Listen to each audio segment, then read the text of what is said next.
Okay, so good morning. I missed you guys the last couple of days. I really have.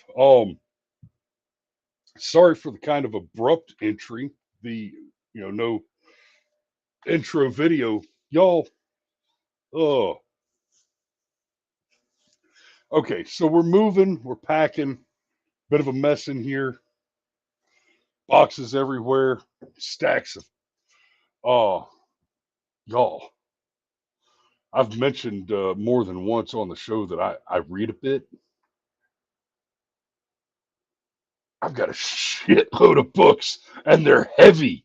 Oh, so good morning. It's Firearms Friday. A couple days off because we're doing the moving thing. We're working on the new house, and it appears to be all going in the right direction. Just maybe a little slower than I'd prefer.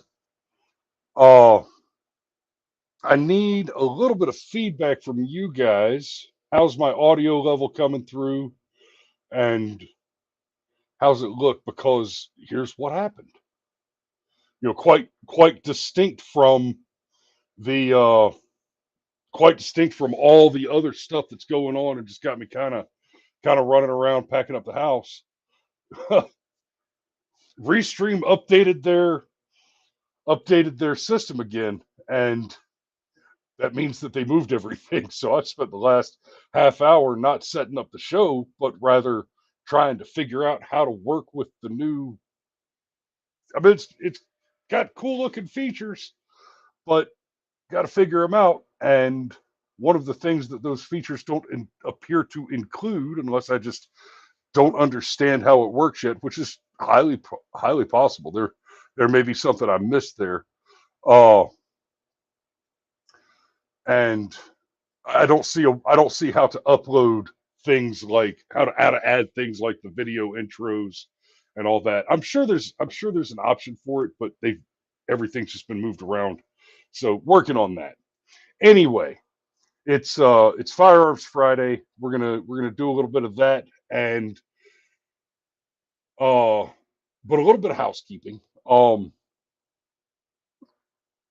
So we're closing on a new house. We should have closed on Wednesday. There have been some things in the background that put us off a little bit. It looks like we close on Monday. So hopefully that means that I will probably not do a show on Monday morning, because hopefully we'll be going to close early Monday morning, so we won't be here. And I don't know what that means for Tuesday or even the rest of the week, but we'll see. So next week is going to be more touch and go than this week was. So we did a show Monday and Tuesday, skipped Wednesday and Thursday, and here we are for Firearms Friday. I appreciate your patience, and I think everything's going pretty well so far. Uh, and interestingly, with the way that they've changed around things in the Restream Studio, normally if I don't have a guest with me, I use my OBS, and that hasn't changed. That still works. But thought I was trying to bring in some of the boys this morning, but I should have notified them earlier. And in fairness, I wasn't sure I was doing the show until about a half an hour ago. Um, but with the way that the Restream Studio appears to have changed, I think, and it's going to take some experimentation, which you will probably see as a live stream on all platforms entitled something like Tech Test or Tech Call or Testing, or maybe a clever joke about something or other. But I'll try to make it clear that what we're doing is not a real show so much as just playing around with the technology. And if I understand it correctly, what I should be able to do is call in. Essentially, I'll call into my own show twice from two separate devices, and be able to just like stick my phone up and use it as the camera. And I've been able to do this before, but they've changed the setup. So uh, I think I'll be able to set up my phone as the camera so that I've got a stationary camera and I don't have to move it around, and then have an iPad in my hand where I can read the article and control the production side from the iPad.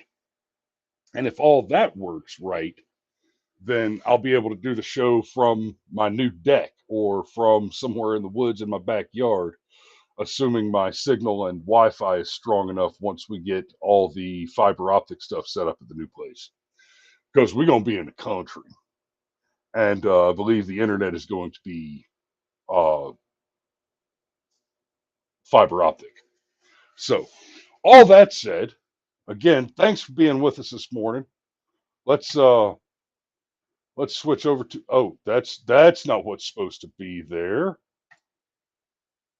Let's replace that with, nope, nope. See, like I said, live is hard mode, and there. That's what it was supposed to do. Son of a bitch. WJTV, Jackson, Mississippi. One suspect has been arrested and two are wanted for breaking into a woman's home in Jackson. The incident happened on Daniel Circle on Wednesday, May 1st. A woman said three young men who were wearing hoodies rang her doorbell and asked if she wanted her yard cut. She declined, and the men went to her daughter's home in the neighborhood. The woman said her daughter was not home at the time of the incident and that the suspects broke into the home. Oh ho. According to the woman, her daughter returned home and the suspects fired shots at her. The daughter fired shots at the suspects. She was not injured. Jackson police said the three suspects fled the scene and one of them was later captured. Uh, well, that's a disappointing story because it doesn't say whether or not she hit any of them. I'm glad to hear that the young lady was uninjured. That's a step in the right direction. Sergeant Major says, my kids are watching. Hey, kids. Good morning, Eleanor. Good morning, Michael. Good morning, Penny. And good morning, Vera. I'm glad you guys are watching this morning. One of the things that I'm looking forward to living out in the country is, hey, can't take the kids to the shots fired range around the corner there, but I can take them out in the woods in the backyard and they can learn how to pull some triggers. They can learn how to clean some rifles. They can learn. I hope y'all are listening out there, kiddos. Which reminds me, Vera, when I was packing up your room yesterday, I found your ear pro. So let's move on to the next story because this one. Well, no, let me talk about this a little bit. So obviously, what was going on here? The kids in the hoodies, y'all. If people show up in hoodies and ring the doorbell and say they want to cut the grass, suspicion is the right answer. Especially like this is this is Jackson, Mississippi, right? Jackson, Mississippi. Y'all, it's May. It's hot, right? If somebody comes to the door and says they want to do yard work for cash and they're wearing much more than a wife beater like the one I'm in now, y'all, it's hot. They ain't looking to work. Now, they're not looking to rob you because you're home. And that's the point, right? The whole point to ringing the doorbell wasn't to ask if you needed them to cut the grass. They expected you to tell them to bug off. The point was just to see if you were home. It's basically low level casing the joint. Ring the doorbell, nobody answers, nobody's home. Okay, this is a viable target. As you notice, the men in the story, the men went to the daughter's house and discovered she wasn't home, and they broke in. It says men, but I suspect we're with this one we're probably talking about. Well, I don't know. Biden has done so much damage to this economy that we do have more and more grown ass men just committing petty crime for whatever to feed the drug habits. It ain't easy out there for a crackhead, I guess. Uh, but on the other side of that conversation is this: while suspicion is reasonable, and it's not paranoia if they really are out to get you, we still live in a society. Now, random people popping up on your doorstep when you live out in the middle of nowhere, that's a whole different kettle of fish. But in a neighborhood, random people knocking on the door, it might be it might be the Jehovah's Witnesses, and there are better ways to get rid of them than a shotgun.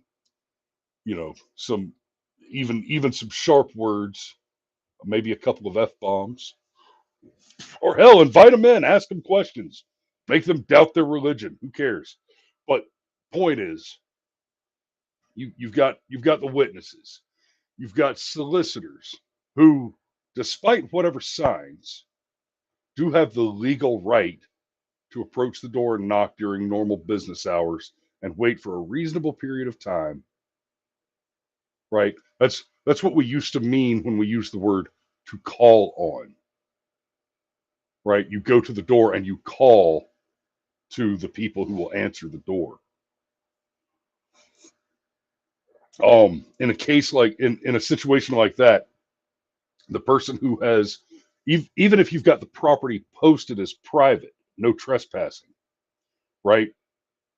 If they approach the door during reasonable time, during reasonable business hours, and knock on the door, you're not going to get a jury to convict on trespassing at that point.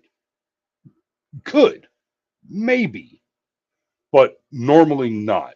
Just a normal approach and contact, because the law has to make room for reasonable exceptions. And so, uh,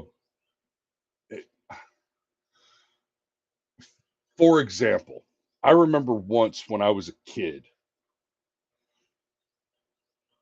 and I remember this very, very vaguely. Dad wasn't home. It was me and my sister and my mom. I don't think my baby brother was with us yet. I don't think the third Lowry was born yet. Some guy came and knocked on the door. He was covered in blood. I I think mom later told me that he had been attacked and beaten and robbed, but he knocked on the door, and this was in the mid to late 80s. I was probably 6 or 7, maybe 8. The guy was bleeding all over the place in a white t-shirt, just obviously badly injured. I remember mom handing him a bath towel to wipe himself down with, to kind of staunch the bleeding, and he was knocking on the door and asking to use the phone. Like I said, mid to late 80s, cell phones weren't a thing. Uh, there were a dozen people on the planet that had those freaking cinder block car phones, but nobody had a flip phone in their pocket yet. He knocked on the door to use the phone to call to dial 911, and I don't remember details well, but that's a good example. I don't remember details of that story well because it was almost 40 years ago. Uh, but that's a good example of one where that is a very reasonable exception to a trespassing rule, right? If the zombie horde is coming at me and you've got your no trespassing sign in the yard, right? I guarantee you, I will break down your front door if it means I survive long enough to be tried for trespassing and breaking and entering, burglary, et cetera, et cetera. If it's between going to trial and being killed by a clear and present threat, yeah, If I have that choice to make, I make the choice, the survival choice every time. And you should too. Survival is you can't come back from what you didn't survive. So let's move on to the next story. Let's see. It's that one. Woman shoots intruder who broke into her home. Oh, well, while she and her granddaughter watched Taylor Swift Eras Flow. Okay, so they were watching Taylor Swift, whatever the hell that has to do with anything. Says she and her 4-year-old granddaughter were watching the Taylor Swift Eras tour when an intruder appeared. Okay, I'm not sure Taylor Swift is the one for your 4-year-old, and that's all I'm going to say about that on this one. Nothing against Taylor, but I'm, I'm not a Swiftie or I'm no hate, but y'all, 4-year-olds ask questions, and there are some things that a person sees that a child sees that they ask the wrong questions. It might be worth a laugh, but that doesn't mean you need to go poking for it. So you do what you have to do to protect yourself and your family. Tenon tells Inside Edition. Anissa Tenon, 49. He told me that he would kill myself and my granddaughter if I didn't do what he wanted me to do. Authorities say the intruder was fleeing police after crashing a stolen vehicle. Holy shit. Let me spin this up a little bit so you guys can read it better. How's that look to you? Y'all let me know in the comments. Is that big enough that you can read it on your phones a little bit? Authorities say the intruder was fleeing police after crashing a stolen vehicle. Once he was inside Tenon's home, the suspect grabbed car keys out of a bowl and ran out. Tenon called 911. She could be heard trying to call her granddaughter while on the phone with the operators. The intruder went back to the house and Tenon grabbed her gun. She warned the intruder to get back before shooting him in the abdomen. Tenon says there was no question the instructor was going to. Yep, it says instructor. I think they meant intruder here. Was going to hurt or kill her or her granddaughter. I had told him at gunpoint. I had to hold him at gunpoint, Tennant says. The man is bleeding on my kitchen floor. Police then arrived on the scene and took the suspect into custody.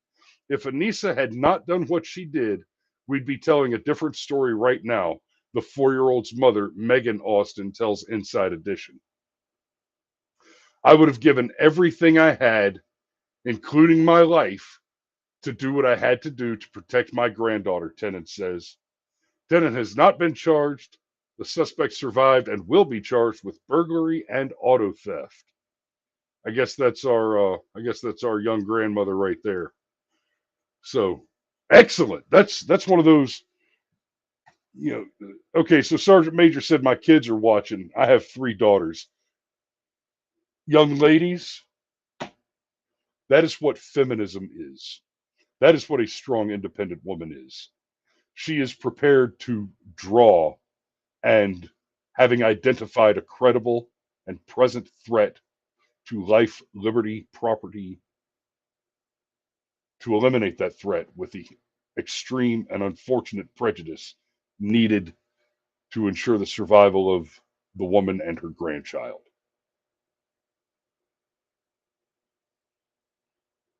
Yeah, I got 4 kids out there who are apparently watching the show this morning. And let me clarify something. I'm a real nice guy, fair dealing, et cetera, et cetera.